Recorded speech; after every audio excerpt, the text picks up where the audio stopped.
Dans cette vidéo YouTube, nous nous penchons sur la récolte du fourrage vert. Nous accompagnons l'ensemble de la chaîne de récolte de l'entreprise de travaux agricoles Günther Schütze et vous montrerons la machine agricole fabriquée en série la plus puissante au monde actuellement. Nous nous penchons également sur les questions de qualité du fourrage et visiterons à cet effet une exploitation laitière durant leurs travaux de deuxième coupe. Un épandeur d'ensilage XXL de Mammut est utilisé sur le silo.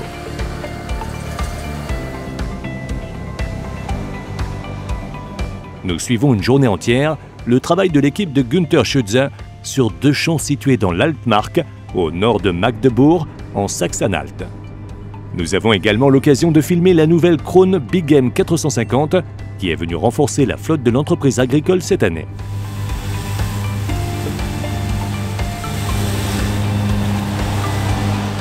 Nous sommes début juin et la première coupe peut être effectuée sur ces parcelles situées dans une réserve de biosphère. En fonction de l'emplacement du champ et des périodes de reproduction et de mise bas des animaux, les directives pour l'exploitation diffèrent. Des drones sont également utilisés pour la protection des fans et l'épandage de lisier n'est autorisé que sur certains sites.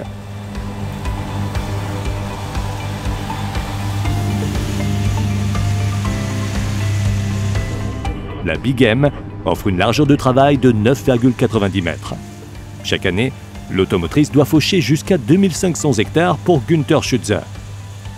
La hauteur de coupe choisie par ce client se situe entre 6 et 8 cm. Un bon compromis qui assure un bon potentiel de rendement tout en évitant d'abîmer la couche herbeuse et de salir le fourrage lors de l'endainage ultérieur. Le conditionneur intégré permet d'étaler le fourrage.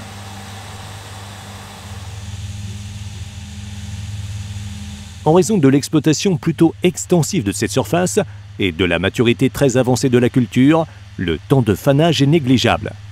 Quelques heures seulement après l'utilisation de la Big M, Günther Schütze a déjà apporté l'endaineur grande largeur au champ. Il s'agit de la dernière génération de machines liner de classe. Le modèle haut de gamme 4900 offre une largeur de travail allant jusqu'à 15 mètres. Le réglage de la profondeur de travail influe largement sur le degré de salissure du fourrage.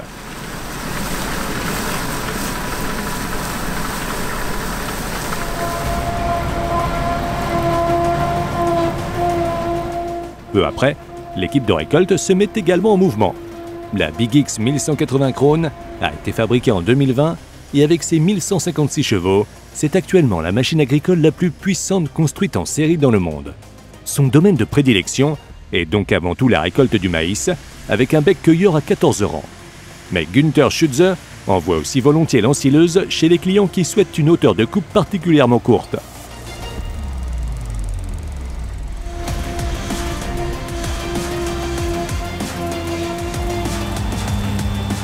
Ici, la récolte est destinée à une installation de méthanisation dont les exploitants exigent une longueur de coupe de 7 à 8 mm. Pour cela, la récolte de l'herbe nécessite également une certaine puissance moteur. Environ 85 tonnes de récolte sont ainsi chargées par heure.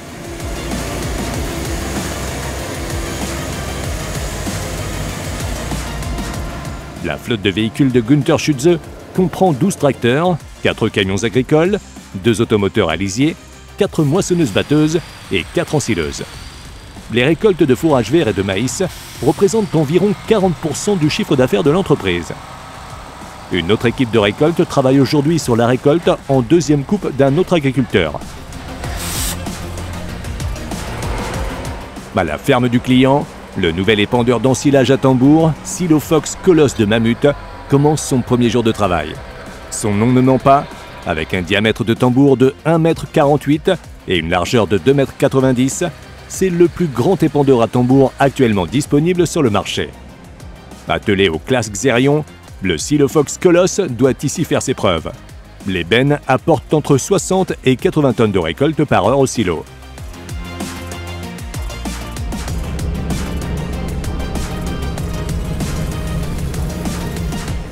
Derrière Mammut se cache une entreprise de construction mécanique, maintenant dirigée par le fils du fondateur, qui fabrique des épandeurs d'ensilage depuis 1996.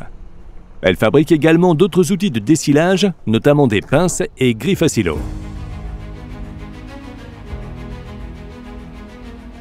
Avec environ 1000 vaches laitières, l'exploitation laitière de Jens Does fait partie des plus gros clients de l'entrepreneur. Le rendement laitier annuel moyen du troupeau est de 10 500 litres par vache. La qualité élevée du fourrage de base joue un rôle essentiel pour la santé des animaux et les performances de la production laitière. L'ensilage d'herbe, y compris la luzerne, représente 30 à 40% de la ration alimentaire.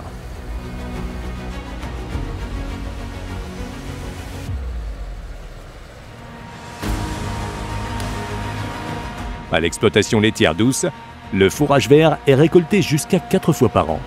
Cela représente environ 350 hectares par coupe qui doivent être récoltés en 2 longues journées. L'entrepreneur de travaux agricoles réalise uniquement le broyage et le compactage. L'exploitation agricole considère que la bonne combinaison de fauches, sans oublier les endéneurs et faneuses, sont d'une importance primordiale pour la coupe et la teneur idéale en matière sèche du fourrage. Elle utilise donc ses propres machines dans une configuration spécifique. Choisir le bon moment pour la récolte est toujours un jeu de hasard, en raison des conditions météorologiques et de l'hétérogénéité des surfaces. L'objectif est de récolter à une teneur en matière sèche, MS, de 33 à 35%. Si cette valeur est nettement supérieure à 40, le fourrage perd en valeur énergétique. Cette classe Jaguar a 7 ans et cumule déjà plus de 5300 heures de service. Pour ce client, le hachage est effectué à une longueur de coupe théorique comprise entre 40 et 80 mm, en fonction notamment de la teneur en MS. La teneur en matière sèche n'est pas seulement une valeur importante pour l'agriculteur, mais aussi pour l'entrepreneur, car celui-ci facture généralement ses véhicules en fonction des tonnages. Ici, en deuxième coupe, on est tout à fait satisfait des 3,5 tonnes de matière sèche récoltées par hectare. Durant la première coupe, le rendement était légèrement supérieur, mais le manque accru de précipitations en été pose de plus en plus de problèmes pour les coupes suivantes. Souvent, lors de la récolte du fourrage vert, on n'accorde pas assez d'attention au processus de l'ensilage à la ferme. Les capacités de chargement doivent être adaptées aux capacités de tassement du véhicule au silo. Sur cette exploitation agricole, un tracteur équipé d'un rouleau est donc affecté en permanence au silo uniquement pour son bon compactage. Le Xerion s'occupe de déposer la récolte. Mais avec ses 23 tonnes, il est aussi parfaitement adapté au compactage du silo. La société Krumheike GbR, d'où provient le Xerion, possède elle-même une exploitation agricole, mais assiste les services agricoles de Günther Schütze pour la construction du silo.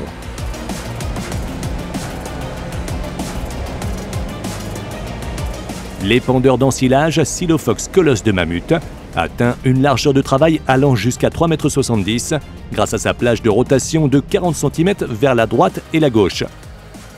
La grande plage de pivotement, rendue possible par sa conception similaire à l'attelage 3 points, aide le conducteur à former de manière optimale la zone le long de la paroi du silo avant de la compacter avec un grand Xerion. Car en fin de compte, l'oxygène emprisonné qui peut subsister est également responsable de mauvaise fermentation et de perte de fourrage.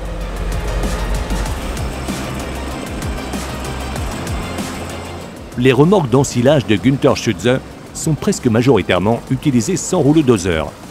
Selon l'entrepreneur, cela augmente la charge utile, réduit les travaux d'entretien et accélère le déchargement.